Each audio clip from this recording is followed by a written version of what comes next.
এখানে যারা আছে সবাই আমার চেয়ে অনেক জ্ঞানী ও গুণী। আমি তাদের কাছ থেকে শিখি।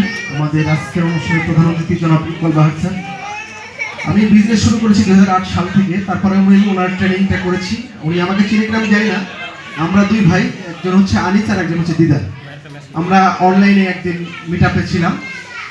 তো আমি সবার কাছ থেকে অনুপ্রাণিত হয়ে আমি যখন ব্যবসা শুরু করলাম, আমার প্রথম বিজনেস হচ্ছে এগ্রো ফার্ম আমার গ্রামে। কিন্তু আমি গ্রামে থাকার কারণে ওখানে আসলে সময় দিতে পারছিলাম না, ভালো লাগছিল না। আমি থাকিয়েছি যেহেতু সাভারে কিছু একটা করতে চাই।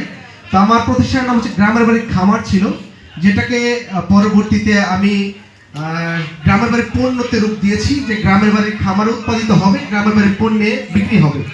আমি সেভাবেই কাজ করে যাচ্ছি 2008 সাল থেকে 2017 সাল থেকে। মানে এক একটা সময় এক একটা বিজনেসে সম্পৃক্ত হয়েছে। লাস্ট হচ্ছে যে আমার প্রতিষ্ঠান গ্রামের বাড়ি পণ্য 2019 সাল থেকে এই কাজটা করে যাচ্ছি। আমি যখন এই কাজগুলো করতে যাই তখন আমি দেখি যে আসলে উদ্যোক্তাদেরকে পাশের থেকে কাজ করার জন্য সাভারে কেউ নেই।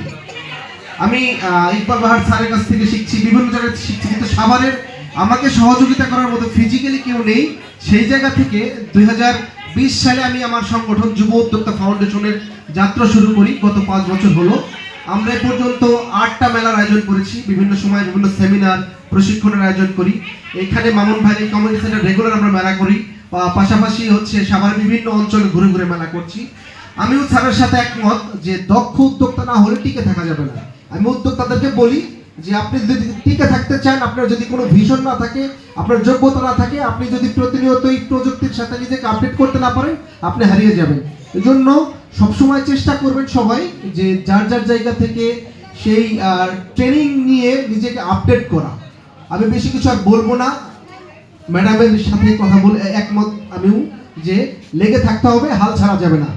সবাইকে আবারও গ্রামের বাড়ির পণ্য এবং যুব উদ্যোক্তা ফাউন্ডেশন পরিবারের পক্ষ থেকে স্বাগত জানাচ্ছি। আপনারা সাভারে এসেছেন, ইনশাআল্লাহ সাভারে দিয়ামণি এবং কি যুব উদ্যোক্তা ফাউন্ডেশন একসাথে অনেক বড় প্রোগ্রাম করবে। সেই প্রোগ্রামেও আপনাদেরকে আমরা পাশে পাবো, এটাই প্রত্যাশা। সবাই ভালো থাকবেন, সবার জন্য শুভকামনা রইল। আল্লাহ হাফেজ।